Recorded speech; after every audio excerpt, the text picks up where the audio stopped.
Greetings, my wonderful students. I, Dr. Jyoti Vaipavi, welcome you to today's lecture video. Today, we are gonna learn about how to calculate the heart rate using ECG machine and how to assess the ECG strip like heart rate and rhythm. Okay. Um, Today's class we are gonna learn how a ECG paper looks like, ECG graph paper, and how to assess heart rate and heart rhythm. So this is how a ECG machine looks like. Okay.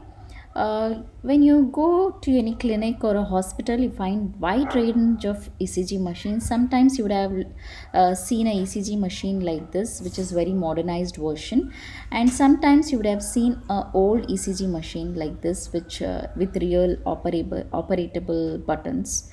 Okay, so these both are ECG machines, and in the practicals we will be learning how to operate the ECG machine and take a ECG strip. And a word about ECG gel. Okay, ECG gel is a specialized paste used for placing electrodes on the body surface. It helps in establishing a proper contact of electrode plates on the body. Okay, as we all know, ECG works on the volume conductor principle. Whatever the electrical activity is happening in the heart is transferred to the body fluids. From the body fluids, it's picked up by the electrodes which we place on the body surface. Electrodes cannot sit actually properly on the body surface. You have to put a ECG gel for it. Okay. And most of you must have seen a ECG paper. ECG paper is not just it's a graph paper. The graphs looks like this. Okay, there are horizontal lines, vertical lines, and there are small boxes, big boxes, the small boxes, big boxes. This is how a typical ECG paper looks like. Okay, so ECG paper, it's not any ordinary graph paper. It is a specially wax coated or a plastic coated ECG paper. They are special. Okay, it is not any ordinary graph paper, and they are heat sensitive paper.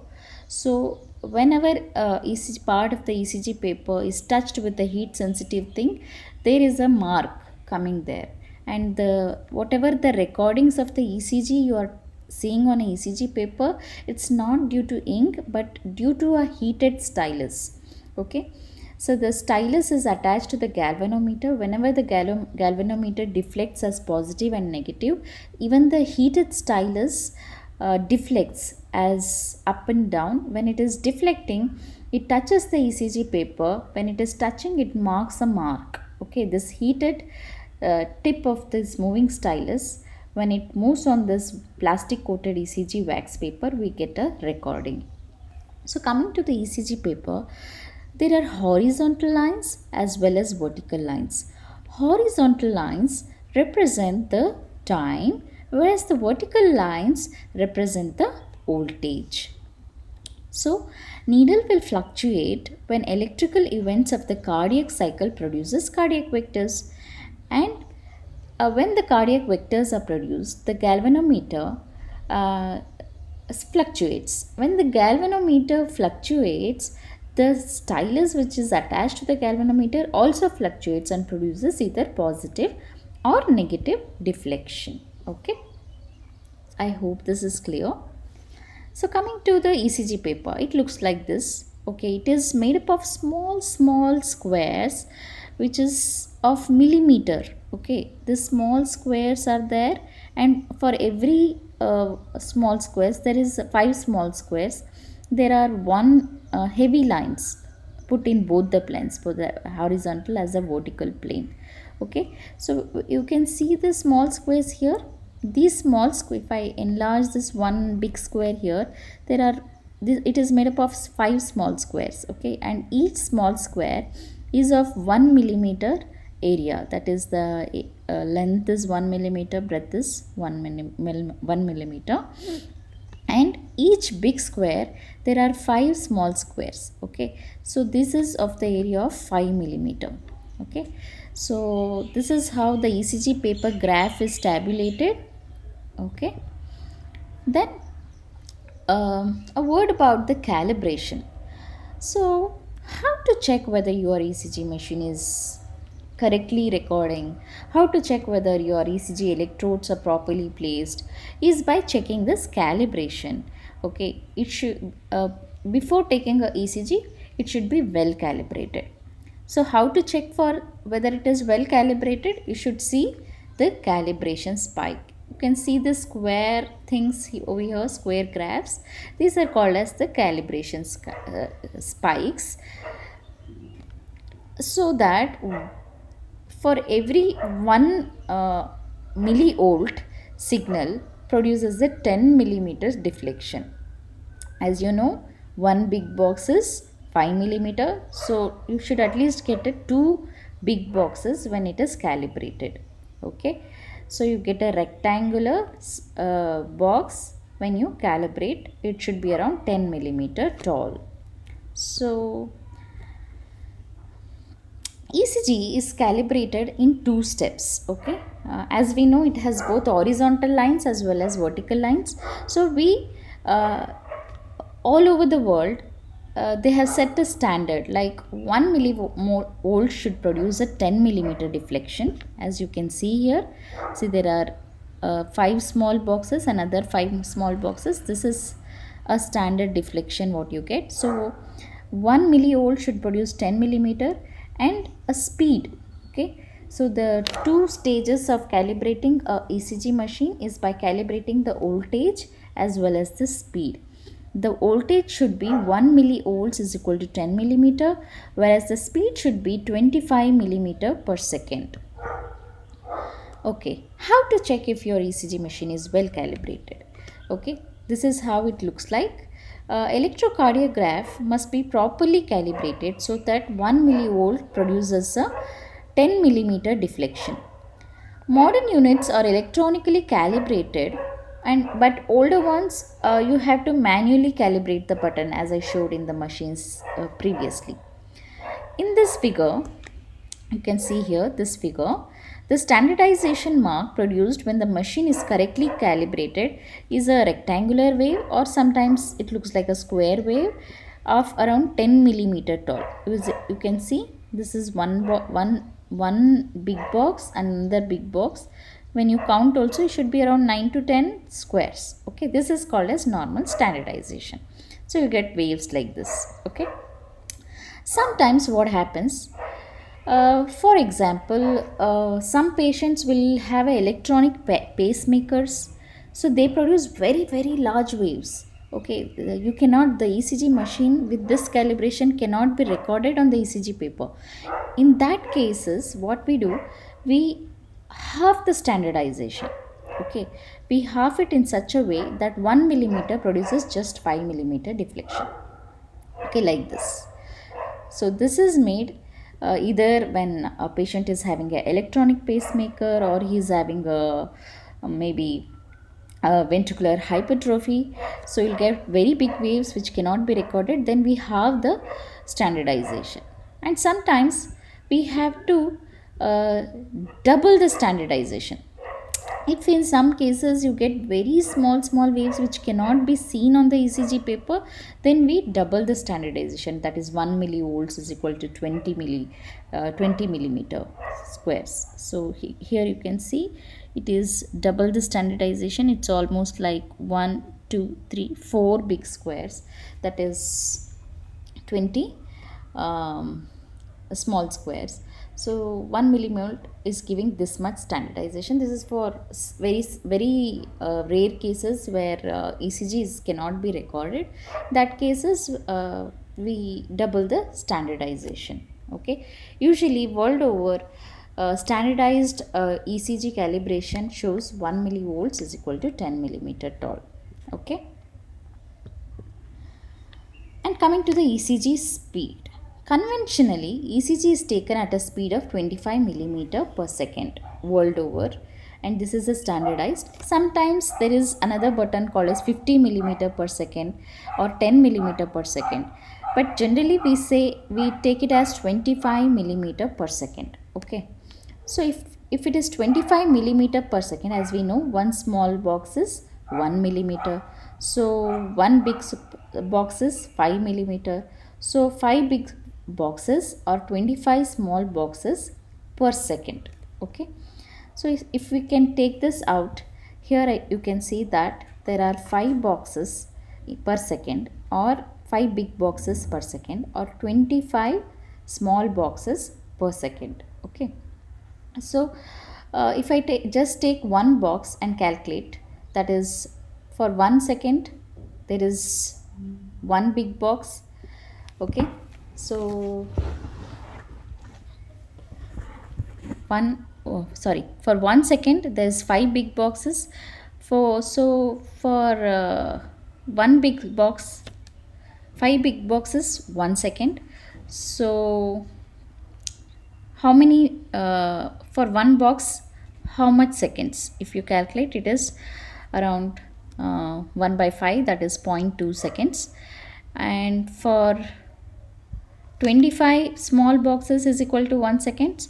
So one box is equal to 0.04 second.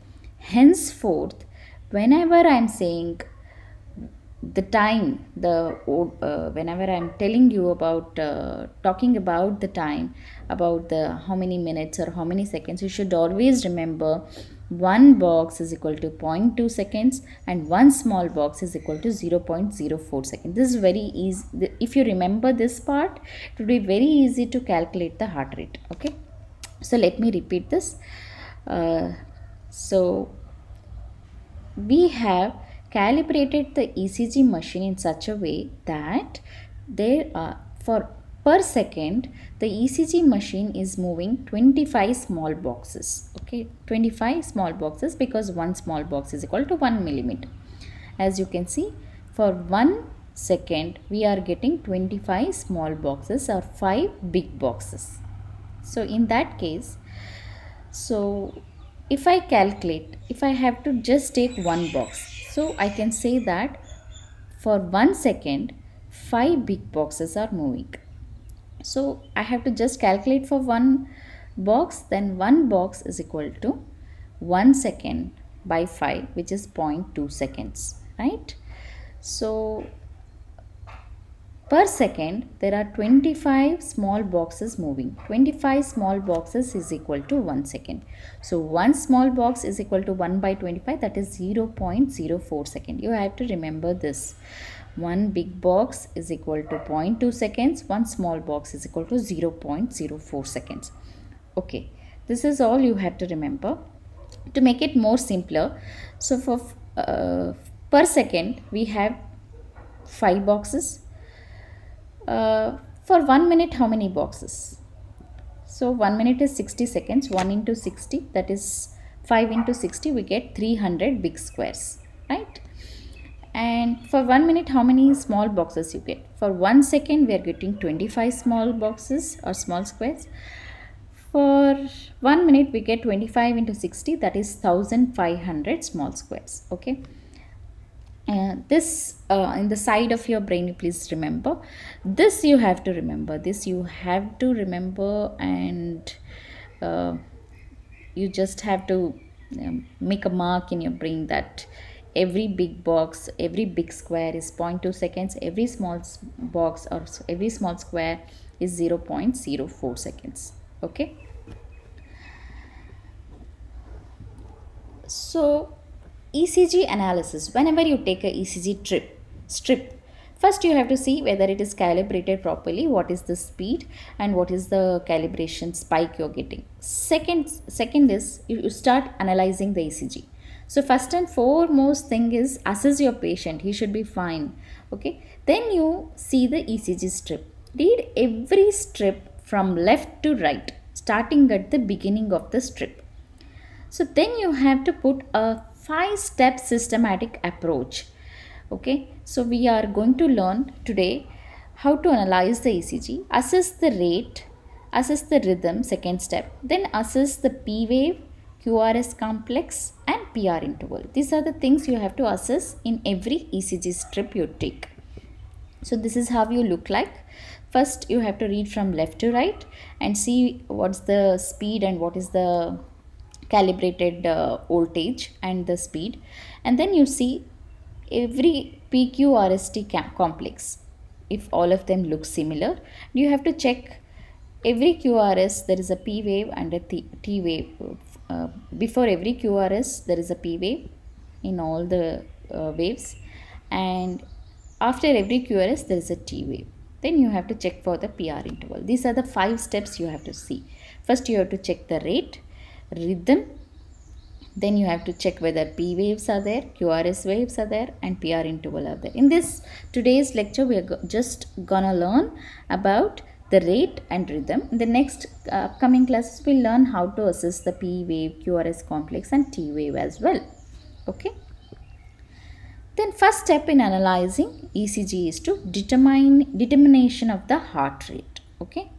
So now, if you can take a pen and a paper and note down all this, it would be better so that you can learn as and when I go on giving you the ECG strips. Okay, so first step as soon as you take the ECG strip is to see the determine the heart rate. Okay, begin by quickly checking ECG monitor or tracing to see if rate is low, normal, or fast. Okay, there are various methods to determine or calculate the heart rate. These are the few methods which is widely followed.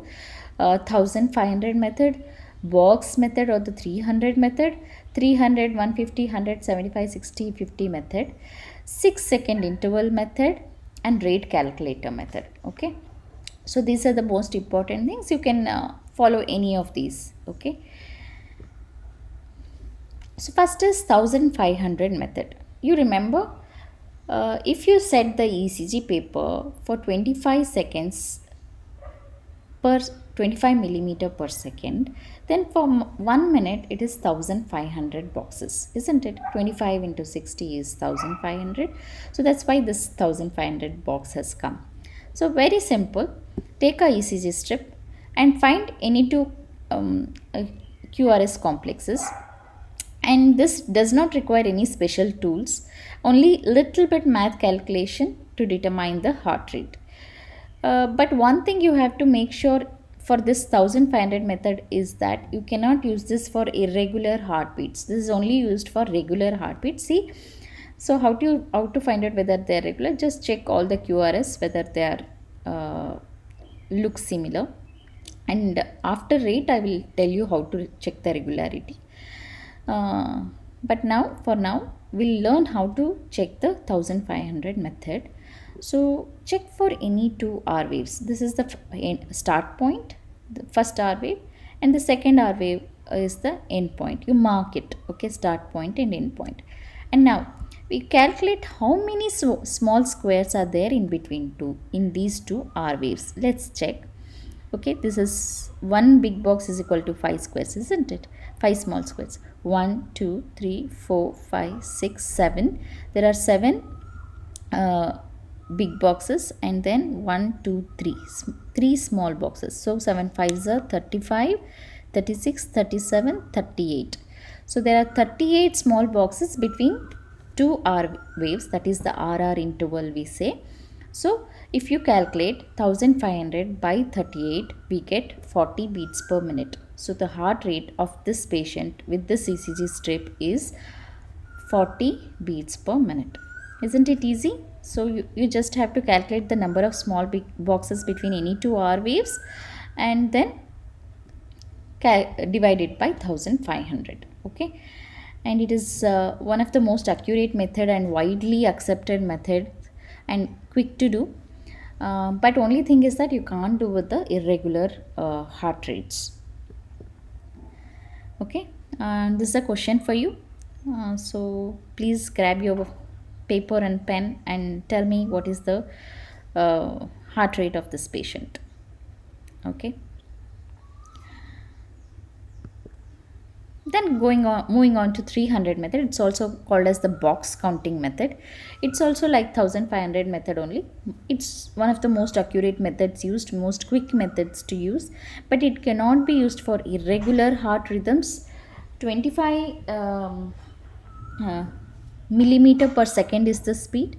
So as we know, each box is equal to, so 25 millimeter per second, that is 5 boxes per second. So we can say here that for every minute, if there is 5 boxes per second, then 5 into 60, that is 300 big boxes per minute. So that's why this 300 has come as the number. So this is also same as that method. First mark any two R waves from the start point to the end point. So in between these two R waves, you calculate the number of boxes. Okay, big boxes, that is 1, 2, 3, 3 boxes, and there's 1, 2, 3, 4, 5, 4 boxes in between two R waves.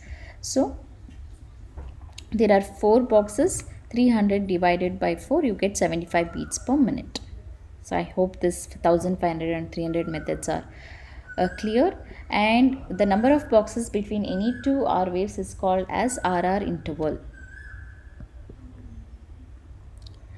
Then moving on to the next method, it's called as the 6-second interval method. Okay, so multiply 10 by the number of QRS complexes. Okay, this is one of the methods used for when you have irregular heartbeats. Interval will be marked. Okay, so like this. So every 6 seconds there will be a mark like this. If it is not there also, it's okay. As we know, every for each second there are 5 boxes. So for 3 seconds there are 15 boxes, and for 6 seconds there are 30 boxes. Okay, so in these 30 boxes we calculate how many R waves are there. So here in this case there are 7 R waves. So you just multiply by 10, you get 70 as a rough estimate. And this is all over the world, the clinicians and practitioners use this method because it can be used with the irregular rhythm. But 1500 and 300, even though they are easier to see, it is used only with the regular rhythm. This is the only method which can be used with the irregular rhythm. So clinicians usually follow this method. They follow this 6-second interval method. 6-second interval, whatever the number of R waves out there, you just count the number of R waves and multiply by 10. Okay, so this is how we do the 6-second interval method. So in this case we get 70. Okay, 6 so if these marks are not there for every 6 seconds, you just have to remember that you have to, so every 5 boxes is 1 second, so every 15 boxes is 3 seconds, so 30 boxes. You have to just see for the first 30 boxes and see how many R waves are there, and you get the heart rate. It's most reliable and world over used by the clinicians if the speed is 25 millimeter per second. Then coming to another method, it's quickly fairly accurate, and it requires no special tools or calculations. But this again cannot be used with irregular rhythms. So find a R wave first. Okay, we found a R wave, and then find the next consecutive R wave. So whichever it is, if the next consecutive R wave is falling here, so you just have to, this is 300, 150, 100, 75, 60, 50 method. These are the numbers you have to remember for 25 millimeter second. So you see, so first R wave is coming here. If second R wave comes here, then the heart rate will be 300 beats per minute. If the second heart rate is coming in this line, it is 150 after 2 boxes. After 3 boxes, if it is coming, it is 100 beats per minute. See, so it is as easy as that. So you just have to find out the start point, and the next R wave is the second end point, and see where the numbers are falling. Okay, if it is after 1 box, it is 300, 2 boxes 150, 3 boxes 100, 4th box 75, 5th box 60, and 6th box 50. Okay, so this is the magical numbers which you have to remember, but this method cannot be used for irregular heartbeats. Okay, And now coming to the formula. So these were the methods so far we have used. It's a quick methods where we use 300, 1500, 6 second interval and 300, 150, 75 method. So sometimes it's very vague. You have to really calculate to find out mm, the heart rate. Then there is these formulas. Okay, so students should know that RR intervals can be converted into heart rate by following two simple equivalent formulas depending on whether you measure the RR interval in seconds or milliseconds. Okay, the heart rate is inversely related to another interval, the so-called RR interval or the QRS interval.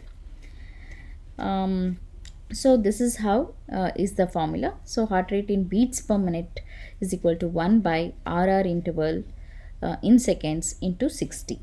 Okay, so this is how as we have learned how to calculate the RR interval, you have to count the number of boxes into and calculate the RR interval. So in this ECG strip, if you take, how many big boxes are there?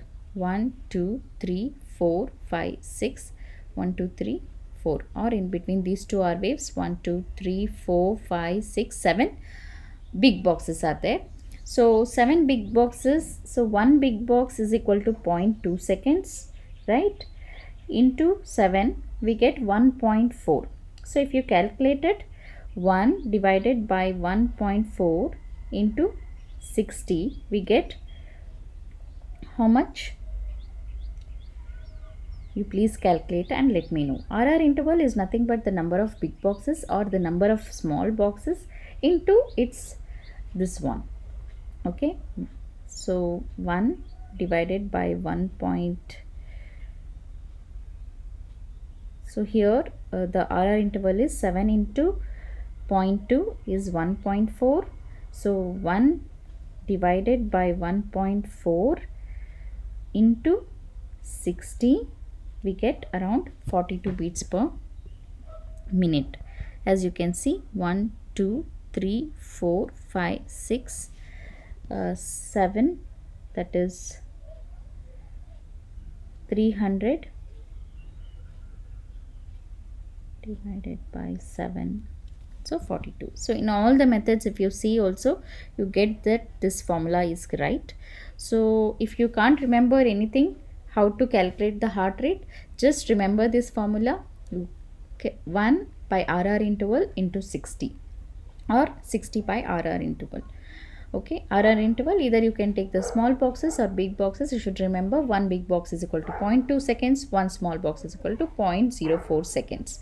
Okay, this is the formula which you should remember, because usually we are calculated with the seconds. Okay, so that's about the heart rate. Next we'll move on to the second step, that is analyzing the ECG rhythm assessment. Okay, so normally the heartbeats is regular, it's a rhythmic in fashion. Distance between consecutive P waves and consecutive QRS complexes should be same. If you generally look at it, analyze it, so P wave should be coming at the same interval and RR interval should be coming at the same interval. So this is how you check for the regularity. So if you can see here in this strip, we have calculated, and between two R waves there are 21 small boxes. Okay, so you should check whether all these boxes are similar. Whereas coming to this strip, you see here, between these two R waves there are 21 small boxes, but when between these two there is 15, again there are 25, 22. So this is a irregular strip. So this rhythm is not irregular. This is but regular. This is how you can see whether there is regularity or what, by calculating the number of boxes between two R waves. Okay, there are different methods to calculate or determine the regularity, by caliper method, paper pen method, small square counting method. So caliper method, between two R squares, so place a ECG tracing on a flat surface. First take a ECG strip, put it on a table. So take this calipers, position one point of the caliper on a starting point and another point here to the next R wave. Okay. So open the calipers by pulling the other leg until the point is positioned onto the next R wave. So we get the distance. And now with the calipers with that distance, take to the next set of R waves, point it, position it properly to second R wave, and then the same distance keep on measuring and see the peak of the distance between each R wave is similar. Very simple. If you have a caliper at your desk, so this is the easiest method. Just open the calipers, see any two R waves and check this distance remains same. This is the rhythm. This is one of the methods to see whether it is a regular rhythm. And the same thing, if you don't have a caliper at your desk, you can take a paper and a pen and then identify a starting point. Okay. And then mark on the paper correct corresponding the position above it, and to the next R wave mark another mark like this. Okay, so just pull it above, and another R wave you pull it another mark. Okay, take that distance and check for each set of R waves. Okay, for every consecutive R wave you just keep that paper on the R waves and you can check whether it is regular. Okay, if you don't have the calipers you can see this, and then and then and then you have to go counting the small square methods. That's the easiest way we can see, because anyway we are calculating the R waves. So here what I have done is I have found a R wave which is just sitting on the one of the thicker lines here. Okay, so we have started counting from here. Okay, this bold line is here, so it was easy for us to count. So in between there are 21 small squares. Okay, so just check whether there are 21 in between in any two R waves. So that is one of the easiest methods to do when you don't have any paper, pen or anything. Just you are seeing at the strip, you just count the any two RR intervals, then you find out that it is regular. Okay, so we have learned today about how to assess the rate by using 1500 method, 300 method, rate calculator method, and 6-second interval method. Okay, and also we learned how to assess the rhythm method by using calipers, paper pen method, or small box counting method. So in the next upcoming classes we will learn how to analyze the P wave, QRS complex, and PR intervals in different heart conditions. Okay, so thank you all for patient watching.